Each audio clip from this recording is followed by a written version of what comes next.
ઉતારી નાખીશ ને જોઈ લેજો તમે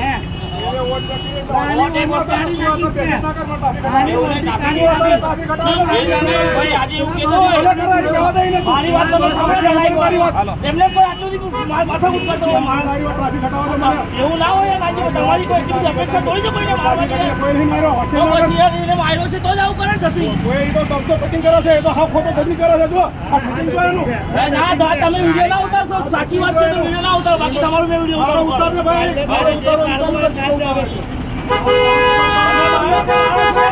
પોલીસની ગાડી બોલાવો તમે એવું કઈ મારો છો તમે